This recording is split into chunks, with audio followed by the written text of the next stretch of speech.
Welcome to another weird video by your resident weird build maker, Rofo the Gurm. Today's cutting edge video dares to ask the question, what if we taught magic to a dog? In real life, if we taught magic to a dog, they would simply spam a spell like Gravity Well or Collapsing Stars at objects, people, and things in general to get them to come closer so that they can eat whatever might be edible and lick whatever might be lickable. I am, of course, for some reason talking about teaching fantasy magic based on astrology to the dogs that we know and love in real life, who are, for the most part, some of the cutest, lovable, and dumbest beasts any of us will ever encounter in our lives. But the dogs of From Software games are some of the most vile, unholy, and uncouth creations on Gwyn's green earth. It seems that just about every dog in these games dating back to Dark Souls 1 are all pit bulls set to toddler mode. We've encountered poison dogs, fire dogs, lightning dogs, frost dogs, teleporting dogs, and Elden Ring even had the gall to introduce insta-kill bleed dogs, and that honestly didn't feel very out of place for these games. So it is only natural that my interpretation of what if we taught a dog magic to be the most grotesque build I've created yet. So anyways, I put Bloodhound Step on a frost-infused curved greatsword. Why? Because I could! Because this is what happens if you teach a From Software dog magic. He uses it to teleport vast distances, chasing people with a status effect infused weapon that has multiple fantastic running attacks. Okay, at least this is what I thought would be fun for a build at rune level 40. As it turns out, I was extremely unimpressed with this build, very little about the build works very well, and the use of Bloodhound Step seemed to just absolutely enrage everyone I encountered, even other invaders. I mostly just kept this footage and included it in this video because I liked the spiel that I wrote at the very beginning and I didn't really want to cut that. Anyways. One of the biggest reasons I didn't like the build was that it was based around curved greatswords, and at rune level 40 you're really not getting the most out of the two best features of curved greatswords. Number one being the poise breaking ability of the curved greatsword is useless because almost nobody at that range has any meaningful poise. And number two, the damage, because nothing at that range does very real damage. Well, except perfumes, and for some reason pots. Those do real damage. But basically, I was using a far less effective version of my blue blood tinge build, and I kind of want each of these builds at each of their ranges to be tailored to that range and to play very differently than the other builds at other ranges. So I wasn't getting very good damage and utility from curved greatswords, but I was getting much better bang for my buck with smaller arms like straight swords, curved swords, and katanas. I found in general that the best ranges to play with these smaller arms is between rune level 20 and rune level 50, because most people don't have much in the way of poise, and big poise breaking weapons don't do a ton of damage until later in the game. So yeah, this build wasn't really working out for a lot of different reasons, even though Bloodhound Step has been drastically nerfed since it was first on launch, oh my god. But I still needed to change up the build to kind of justify my new weapons choice. So instead of teaching a dog magic, we're going to head in the opposite direction, and instead get in touch with a dog's ancestral instincts of hunting prey.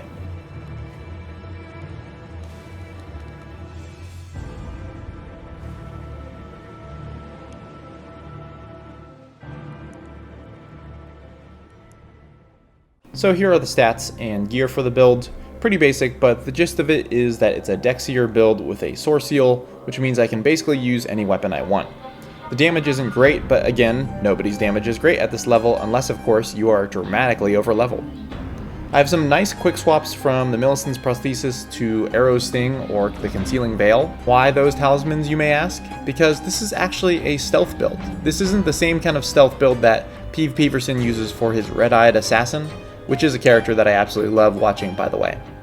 His build is at rune level 200 and can actually get some very impressive damage with the pulley bow via headshots, because of course everything does damage at rune level 200.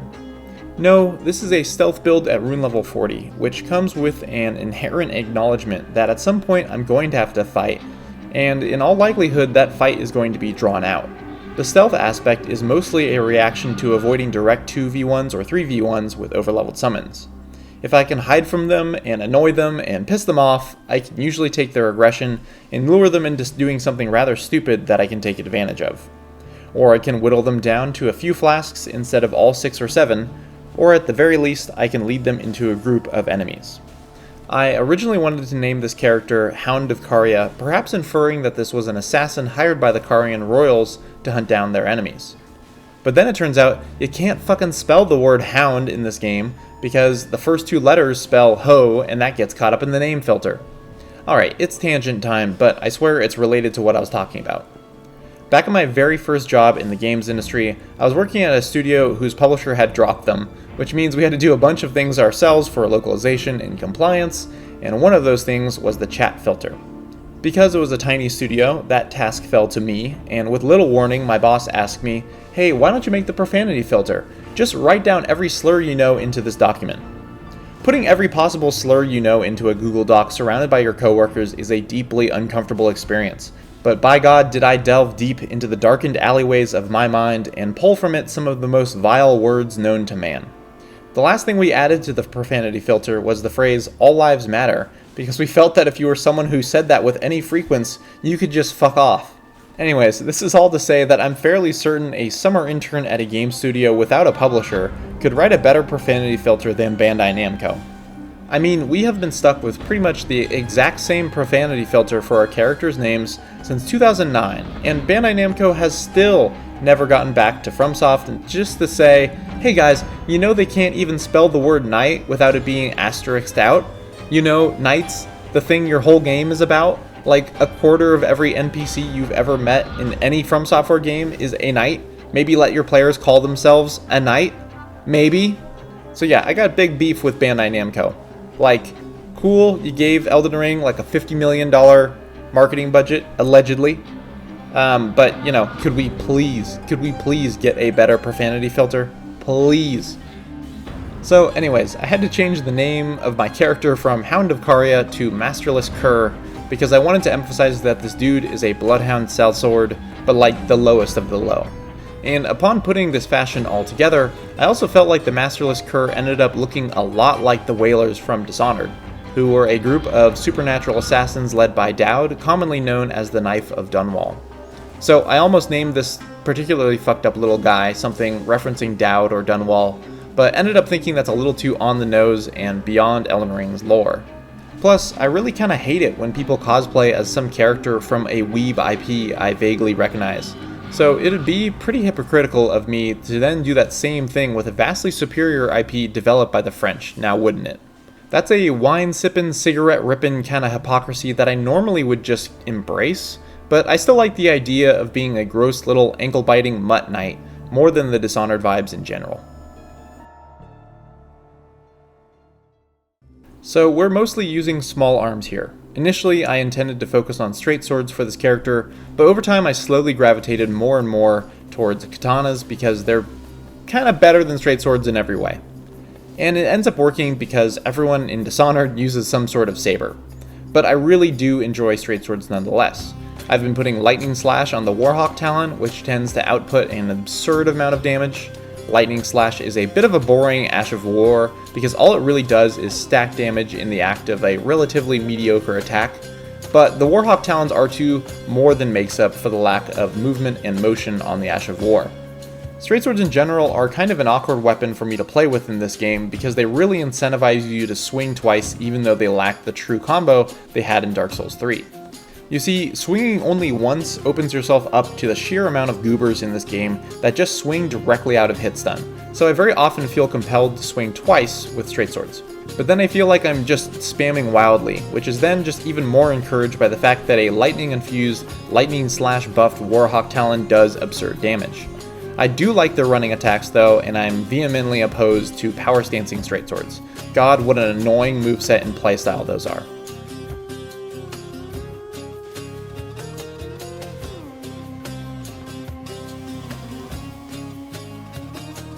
Now, you might think I'm contradicting myself here, but I have been using the ornamental straight swords quite a bit. However, I have been using them one-handed as of late, because even when just one-handed and buffed, their R2s are still the two-handed double stab.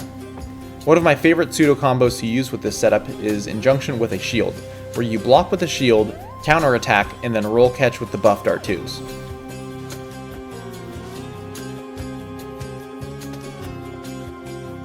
But then, sadly, katanas are just plain better than straight swords in this game. They are better at R1 spam, they have dramatically better running R1s and running R2s, they are across the board longer than every straight sword in the game, and as a kicker, literally every katana in this game inflicts some type of status effect. A regular, keen uchi katana will do for every job, but I also have been enjoying the Serpent Bone Blade and a poison-infused Nagakiba. I have actually a lot more to say about the poison-infused Nagakiba, but I'll come back to that later in the video. The mix-up potential for katanas between the running R1s and running R2s is just too good to pass up. So yeah, while I feel, I don't know, kind of bad passing up a lot of straight swords for katanas a lot of the time, I did get my fill of straight swords in Dark Souls 3, and I'm kind of fine just moving on from them. I will add onto this that shields seem very usable at rune level 40, and I've been using them sparingly. They're pretty great for guard counters, which can be a pretty decent mix-up when fighting with smaller arms. And at rune level 40, this is one of the few places I feel actually comfortable blocking a few attacks with a shield. At higher rune levels, yeah, no, you're just gonna get blendered and guard broken and riposted.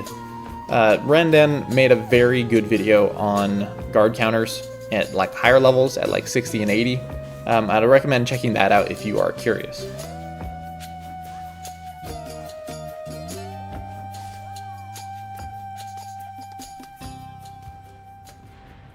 What I ended up using the shield more for was Carian Retaliation, which is kind of ridiculously good at this level. Carian Retaliated spells typically do around 300 damage if they all land, each of those little glint blades, which is not a lot at meta, or even 80, but at 40 that's like half a health bar for a lot of people, or like a mage's whole health bar in a lot of cases. And you know what, it never gets old retaliating these spells. I did a whole Age of Mage and never got Carian Retaliated once because I don't just spam easily parryable spells over and over. Meanwhile, hosts who are firing off spells at me are just firing out the same thing over and over and over again. So it becomes very, very simple. There's a lot of systems that kind of encourage people just to fire the same spell off multiple times in a row. But hey, at least in this game, unlike in DS3, there is something to really punish that. And it's just so easy to cast different spells, or even change up the rate at which you cast your spells, thanks to like the mechanic where you can charge certain spells. But these mages need to learn that by getting retaliated. Unfortunately, we'll never know if they actually learned their lesson, because most mages get retaliated once and then just die instantly. But sometimes even when they do survive, they just keep casting, so they'll just keep getting retaliated. So that's what I'm using Carian Retaliation for, but since I have a parry, I've decided to actually try to parry people here and there. Right now I find it the easiest to parry power stance daggers because those attacks practically have like lingering parryable frames and 0 poise damage, so you can just stand in there and parry with one of those. Power stance katanas are kind of the same thing, they just do a little bit more damage than daggers, do a little bit more poise damage, but in general seem to have a very long couple of animations in which they're parryable. I also got really good at parrying Unsheath of all things. Not so much Transient Moonlight, just I don't know why I couldn't parry that as well as I could just parry plain old Unsheath on a regular ass katana. Now I just have to get better at parrying like all parts of Bloodhound's Fang, because Bloodhound's Finesse is like probably the attack I encounter most at rune level 40. Also, apologies if you're hearing a lot of scrounging around in the background. I got my cat a new toy because I want him to stop biting my feet and my ankles, and especially my fiance's feet and ankles all the damn time. So he is just going off on this little piece of shit toy that he now loves. That is now his like favorite thing in the world. Anyways, rune level 40 seems like a comfortable place to learn how to parry because whiffing one doesn't always mean having your character model explode after taking 3,000 points of damage. I think once I get comfy learning how to parry at this range, I might try parrying more often and add that to my skill set as something that I actually attempt at higher ranges. Or maybe I won't, because I remember saying this exact same sort of thing back in Dark Souls 3, and then I just never bothered to stick with it. But at the very least, and I guess really the only upshot here, is that parrying seems fun and relatively low risk to attempt at rune level 40.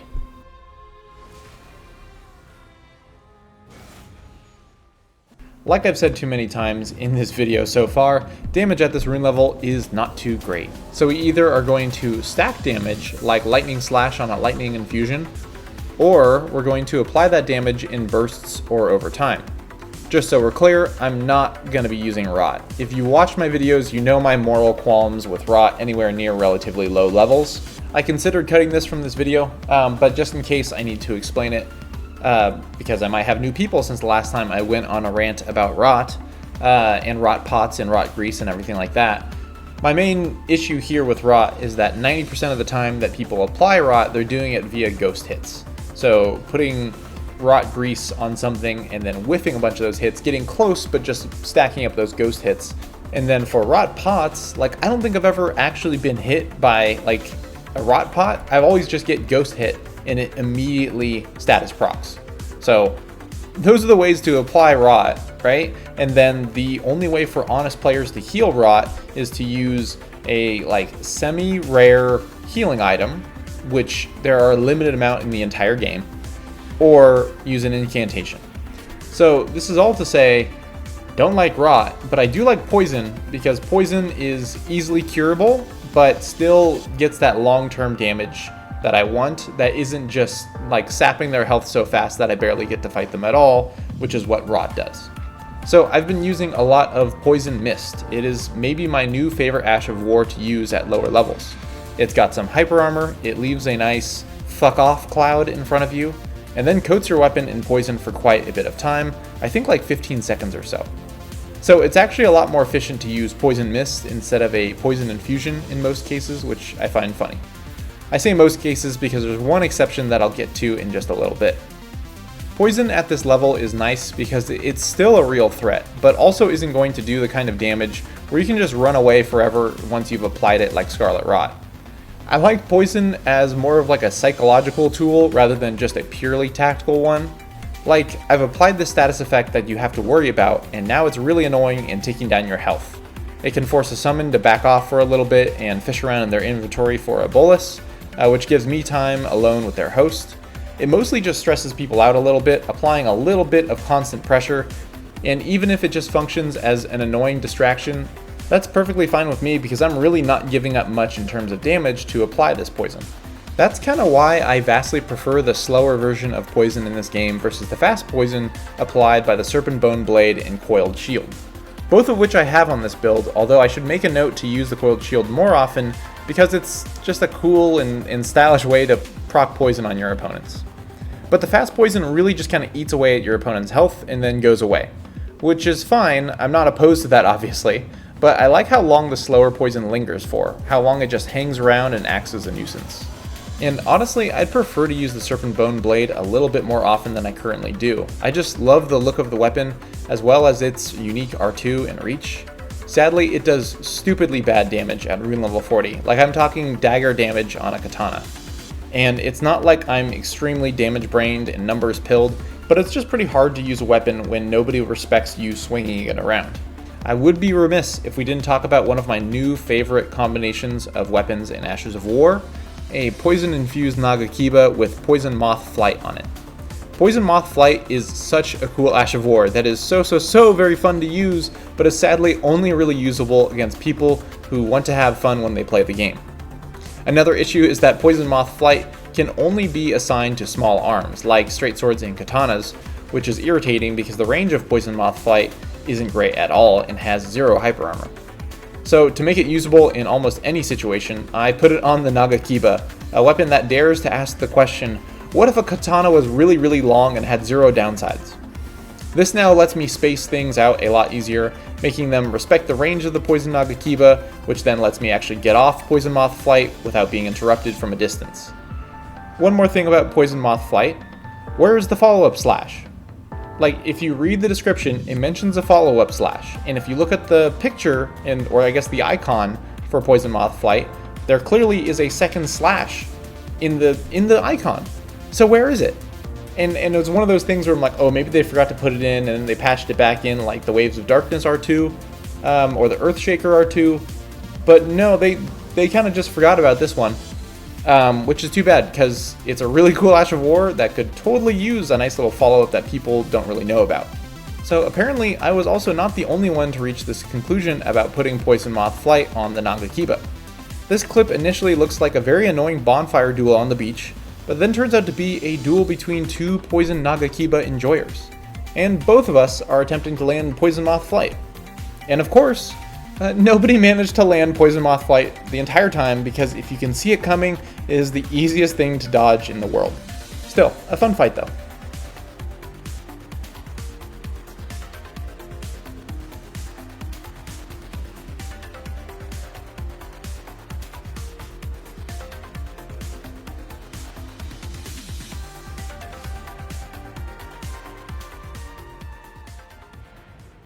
Just wait, we're not done with the status effect talk just yet.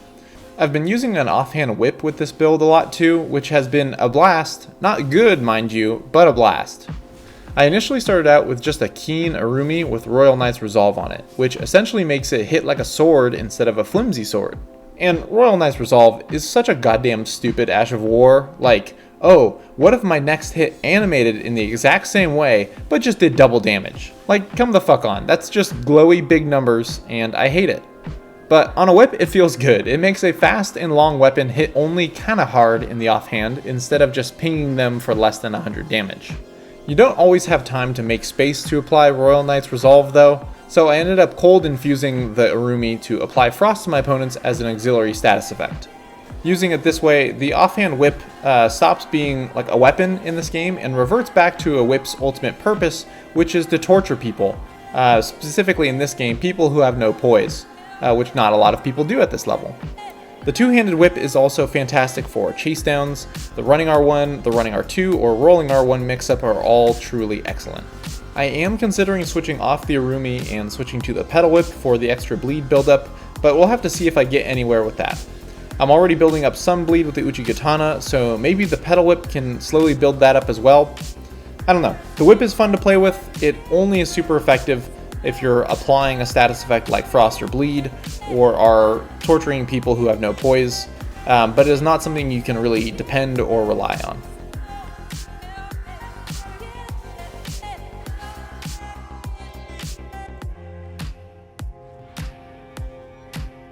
And finally, the most evil of all of my status effects that I can apply, Sleep.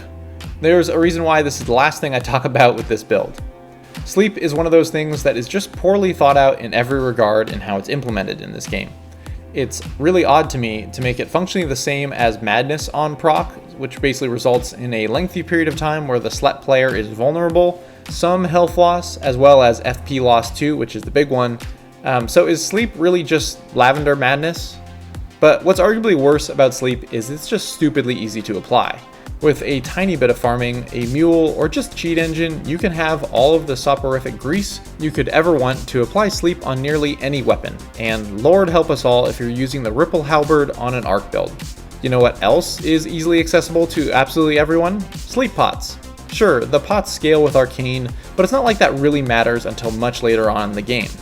So there's a ranged option for Sleep that literally everyone can use since the recipe book is in the starting area of the game. Okay, but let's say you just want to use something without farming. Well, Trina's sword is like 5 feet into Kaled and requires a singular stone sword key to access. I used to think double Trina's was a big problem for this game, but I found that just a singular Trina's is a big enough problem on its own. It takes maybe 3 to 4 hits to put someone to sleep with a single Trina's at rune level 40, and all you need to use Trina's is 14 intelligence. Which is also hilarious because that is just one swap of the Stargazer's Talisman at base Vagabond. Oh, and if you hit someone with the Ash of War, it's a practically guaranteed sleep proc. I have yet to encounter a situation where I hit someone with the Ash of War and they weren't immediately put to sleep. To make it even goofier, the Ash of War on Trina's is basically like the same kind of mist that like Poison Mist or Chilling Mist is. So when those two Ashes of War got a buff, so did the Ash of War on Trina's sword. But again, it does sleep. This is all to say, I cannot imagine why the hell they made such a quick weapon, like a straight sword, able to be buffed with such a powerful status effect like Sleep, all while making the stat requirements ridiculously easy to hit. Like at least Vike's requires a decent amount of Dex and Faith. Trina's is easily reachable just by swapping out a singular talisman. Now this whole time, you've been watching me use said terrible weapon, but this is basically this build's find out sword. For people I really dislike in this game, I'll do something particularly atrocious to them, where I will find the exact number of hits necessary to put them to sleep, and then hit them with a spark aromatic the moment their head hits the pillow. This is extremely mean to do, however there are people I simply do not care to fight at all, unless they get gently put to sleep and misted with the sweet perfume of death. No, this isn't a tarnished Armani perfume ad, you're just getting incapacitated and lit on fire. Get the fuck out of here.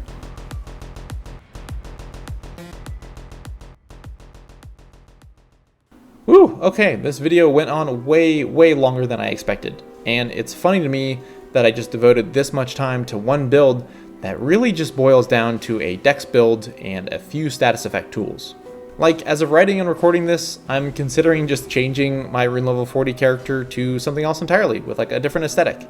But then again, I did like the overall vibes and concept of this build, so who knows, I might hang on to it for a little while. Once again, I am far behind my backlog of, I don't know, shall we call it content? As I'm writing this, I am just wrapping up yet another build that I plan to make a video on. I am halfway through a different script for a different video. I still have my open world critique video in the works, and I have yet another build that I've made, I just haven't done a single invasion with. So yeah, it's kind of all over the place, and I don't have the same kind of time to devote to organizing it like I did in the past, so it's kind of just like things come out when they're ready, or rather, I guess when they're finished, not necessarily when they're ready. I've been lately recommending intense moderation with Elden Ring because, like most things in life, this is all a marathon and not a sprint. Like, there is no timeline for Shadow of the Erdtree. All we have is a piece of concept art, a title, and the knowledge that FromSoft is about to market and release a whole new game in August. So my personal bet on Shadow of the Erdtree's release is sometime in early 2024. I know Dang It JM just made a video about how they believe it's more likely to be in late 2023. That's fair. I would love to say I would agree with holiday season 2023, but I'd rather be less optimistic with these things so my hopes and dreams aren't crushed. Hell, maybe Jeff Keighley can give us a hit of a trailer or something at the Game Awards, but I will not hold my breath. I have done that before. So I'm excited for Armored Core though. A reminder to certain people out there that the game is not in fact out yet, and you can't really know what the gameplay will actually be like until you get your hands on it. This reminder is directed at a very specific group of people who I'd also like to remind them of just how many times they were dead wrong with their takes about gameplay in the lead up to Elden Ring. I heard the phrase Dark Souls 3 but with a jump button used to describe Elden Ring's gameplay far too many times to really consider that group of people's predictions as something of value. Ultimately, I think those people just love to make content that the algorithm likes more than they like being correct. Anywho, that is all from me guys. Thanks for watching, and I will see you in the next one.